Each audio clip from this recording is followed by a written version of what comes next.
Every Day a Better You, a podcast that's not about being better than the person next to you, but being better than the version of yourself a day prior.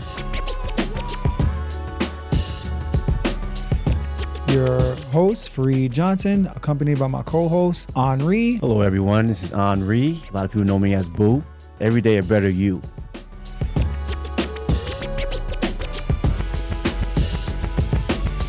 Welcome, ladies and gentlemen, to another episode of Every Day a Better You. This show is about being the best version of yourself, not the best version of anybody else. I'm one of the co-hosts, Boo. I'm with my famous co-host, Flip Johnson.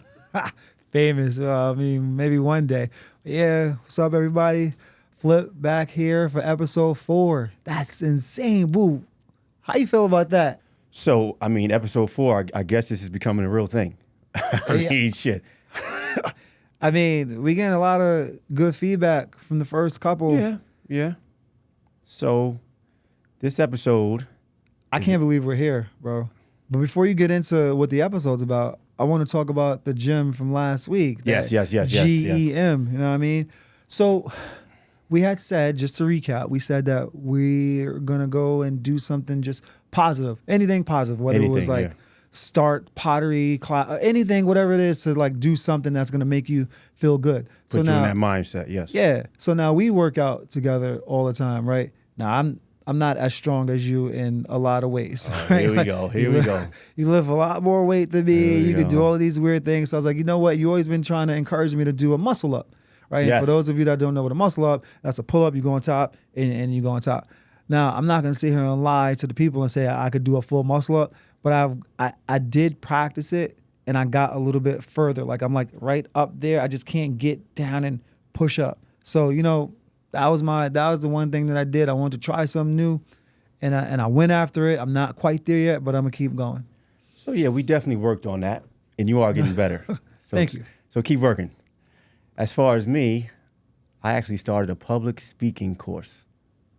Whoa! How you like that one? Let's go. And how's it? It's like, so you're in the infant stages of it? So infant stages of it. I went and registered, sat through the first course. We introduced ourselves, spoke about a particular topic and everything. So that's what I did. That was my gym from last week. All right. So, we're going to get to this later on in the episode, but that whole Boo Don't Talk narrative, that's going to change. But we're going to keep watching, keep listening. You're gonna hear some stuff. All right. So speaking of which, why don't you lead us into what this episode is about? Kind of frame it out for us. So you throw me the alley-oop? You want me to lead you? J Kid. Okay. So this episode, I like to say, is about the non-believers and the naysayers. Okay. Tell me more. So, for example, all of us have had something in our lives that you wanted to do. Maybe you were a little doubtful, but you hear the peanut gallery. Why you want to do? For example, this show, right? Getting it together, you getting it in my ear, okay. All right, Farid. Then, listen, I met with a camera guy, like, it's for real. Oh, shit, all right, I'm in. I guess I'm in now. Yeah. But it's like you doing this show, bro. Yeah. So on both sides, right? I'm pretty sure on your side you heard things. On my side, you doing this with Farid. It fits his narrative. He's all about the camera. This is his vindication tour. Yada yada. Yeah. See, and on my side, you hear, how you gonna start a podcast with someone that don't talk, right?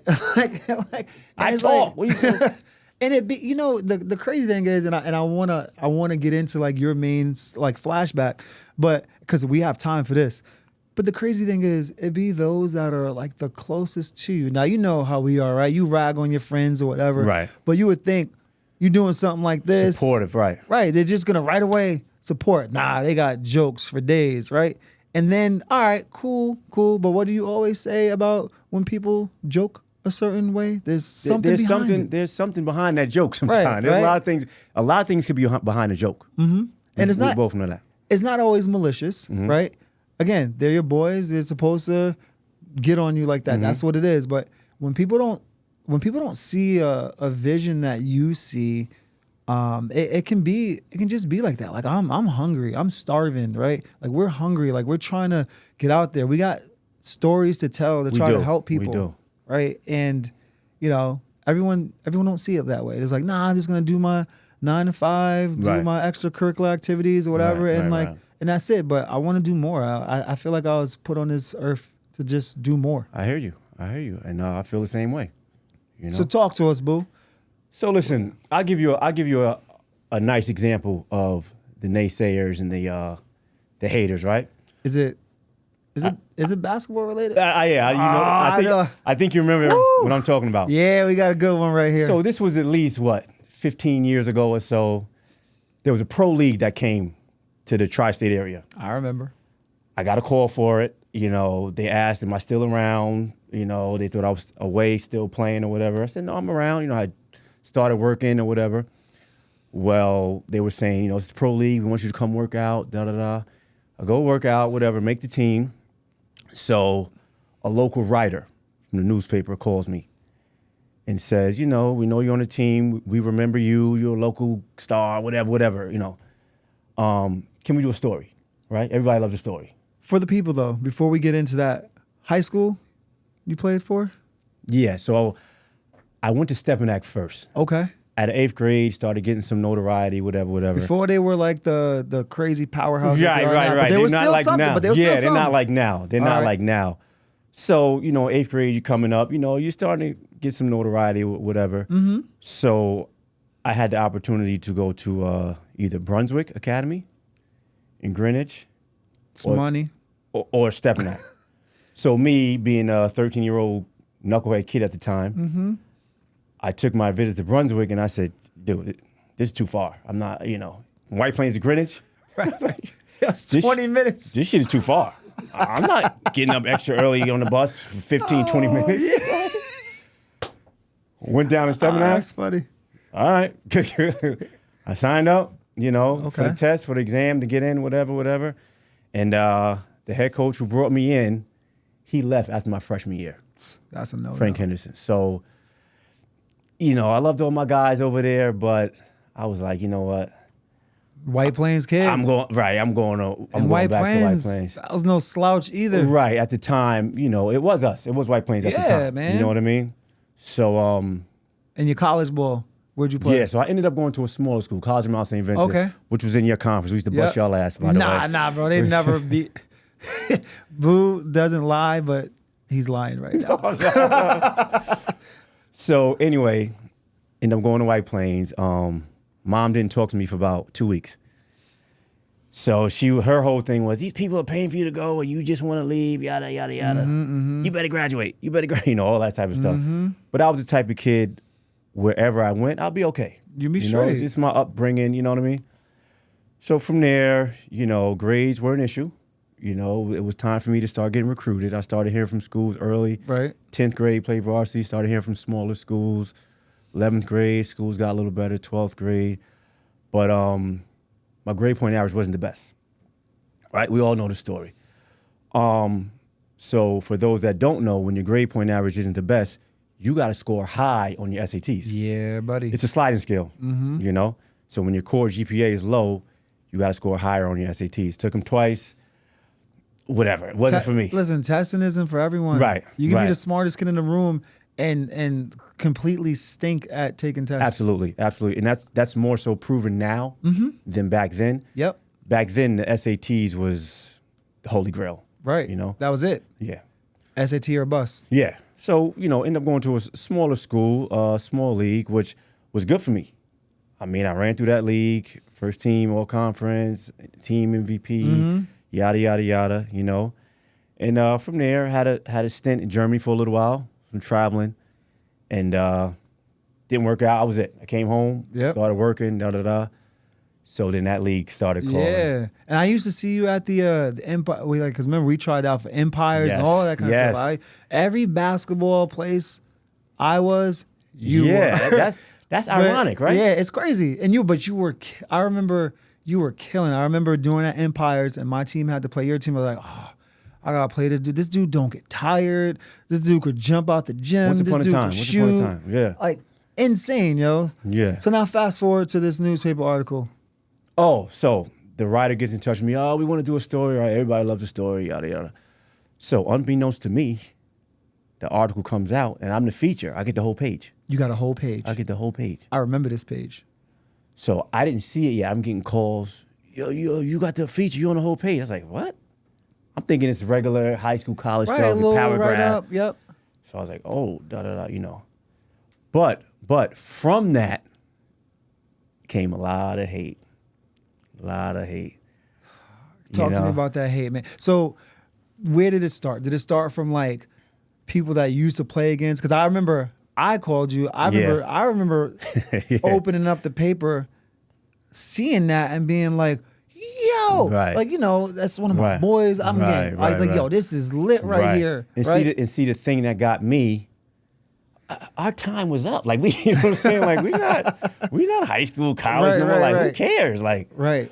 But he was an older writer, you know, from our time in high school, remembered. college, you know what I mean? And he remembered me being locally and everything like that. So the hate came the next day in practice, right? The jokes. Oh, superstar, here we go, the jokes, you know. Mm-hmm. No malice, you know what I mean? But I remember the next game we played. I remember the jump ball. Dude was like, yo, I got boo. No, I got boo. I'm like, whoa. Whoa. Extra aggressive for no Extra. reason. Guarding me 94 feet from the tip. I'm like, whoa. Like, what is this all about? Like, I mean, listen, I handle my business. Right, of course. But I'm like, why? Like, why? You know? And then it dawned on you, Yeah. oh, It was a bullseye. that article. It was a bullseye. So how did you take it at first? Like, so you have friends, right? And they could be close friends and they coming at you like joking, whatever. Yes. What did that feel like at first? So mentally myself, you know, I'm real deep in the mind. So I always try to overthink things, not on purpose, because there's always two sides to a joke, Right. right? Right. People use humor to really say what they mean. You know what I mean? So I would hear things like, oh, this dude, who does he think he is? This dude, this and that. Like, I'm like, Meanwhile, you weren't trying to prove anything. at Like, you all. ain't asked for it. I was lucky to still be playing. Right. Like, I Right. didn't, you know what I Right. mean? Not at all. No injuries. Like, you're right. good. Like, Right. Like, okay, it's a nice pro league. If something comes from that, so be it. If not, it's a cool league, you know? But, you know, with the hate, I just turn it all into motivation. mm-hmm. That's all. You know what I mean? You turn it all into motivation, and that's what you got to do. You ever, because, I mean, I think I know the answer to this, but you never know. I know who you are as a person, right? Like, you're not confrontational. Everyone loves you. Like, you're just one of those people, like good heart, good aura, energy. I try my best. I try. So did you ever have to confront anyone? Yeah. You mind going in a little bit about that? You don't have to say names. Right. But So that first game, Deshaun Williams, I'll say his name. okay. He was with Syracuse, signed with Syracuse playing. And I felt like he was doing a little too much, being a little too extra, you know. And I had to let him know, dude, stop. Enough is enough. Let's just play the right way. You know what I mean? We still bust their ass. Right, but right. I like it. enough is enough. You know what I mean? Yep. Like, let's stop. I get it. The article came out. You want to prove yourself playing against me and my team. Like, what are we talking about? What are we really, you know what I mean? So that was the one of the first times that I had to really confront someone. And I was surprised because he gave me a look like he was scared. Like, you know what I mean? So my thing is this. My nature is my nature, right? But when I get out of character, it means something. It's for a Right. reason. You know what I mean? Right. No, I get. So we still play. Those of you that know, me and Boo still play a lot of basketball. And we play on a lot of teams together. And Boo doesn't. He don't talk to refs or anything. Not really a complainer. I saw Boo get angry at a ref one time. He got hit in the back of the head and he got tight. I was like, yo, I've never. So when you see something like that, Right. of course you can be like, oh, Right. like Everybody has their points, their Yeah. bowling points. You know what I mean? He ain't usually like that, but Right. he can get like don't that. get it twisted. Right, don't right. get it twisted. Right. Get twisted out. You Yeah, know what I exactly. mean? Take kindness for weakness. Right, right. Oh man. Yeah. So the article did it, and I think you still have that article. I do. Yeah. So my old high school coach had it. I went by the office. You know what I mean? He gave it to me. Okay. You know what I mean? So, it's framed. It's one of the few things that I have from those days. I'm not a guy who what I did. The Meanwhile, past. I got a whole scrapbook. I got a whole scrapbook. I got pictures everywhere and stuff like that. Yeah. I wish I would have kept some more. Yeah, no, you had a what I mean? lot, man. How'd your mom feel about that when it all happened? She was surprised. Okay. She was cracking on me. Damn, they remember your ass? Like, damn. They must be starving for a story. Right. It must be low right now. It must be slim pickings. Shit, they still remember you. Like, Yeah. You know how my mom's is. She. But yeah. So, like you said, something positive, right? But on the other side, the hate, the naysayers, right? But let me ask you this: have you ever heard of something going this way, right? Being positive, and not hearing anything negative from the peanut gallery? Nah. It's almost like human nature, right? What are you gonna do? Yeah, the peanut gallery is always gonna be there, but sometimes I feel like the peanut gallery should like have like a muzzle or a mask on just for a couple of minutes, just for a couple. Ideally, of minutes. in an ideal world, Right. But on the flip side is you need some of that. Okay. You need some fuel for your fire. Yep. You know what I mean? You need something to keep you going, or even if you're a little unmotivated or you're a little unsure, you have some doubt. You need a little bit of that to say, okay. Somebody in your ear. I mean, listen, just think about the playground days, right? You may say, I don't know if I could do that. I don't know if I could beat him in a race. I don't know if I could do that. Somebody comes behind you and says, get out of here. You can't beat them. You can't do that. All right. That's all I need. Okay. So, what's funny about that? My family, they know, right? If they tell me that I can't do something, I'm going to say, watch this. But it works against me because it'll be like, you can't fold 3 loads of laundry in a half hour. And I'm like, all right, watch me. And then I'm done. And like, all right, good. I didn't have to do that. they know it's a trigger, right? But so you're right. Like you need some of you can't do it. You can't do it. So talk to me about how. So thinking about that from the past, right? How do you apply that now? Because you said in the beginning of this episode, there's some stuff sometimes around this whole like the creation of this podcast. So talk to me about how you use some of that information from the past, right? And like how you're being treated and how you apply it now. So first of all, I use it as motivation, right? You control your own narrative. Don't ever let any naysayer, any hater, whatever the verbiage you want to use, right, determine your outcome, right? So I just remember everything that people said I couldn't do. You hear the jokes, right? Oh, you're going to do a podcast with someone who hardly talks, this is not. No, I talk. Am I the loudest person in the room? No, never was, But when it's time to say something, I talk. Exactly. And I'm heard, you know what I mean? And if people took the time, boo, and I know you have a lot of close friends, but you and I are pretty close, and we always have crazy deep conversations. And for those people that say, oh, you don't talk, he doesn't get deep, I'm like, the guy I know does. Right. So listen, you control your own narrative, and just use that stuff as motivation. Don't let anyone tell you who you are, who you're not. You know who you are, and you know the things you can do.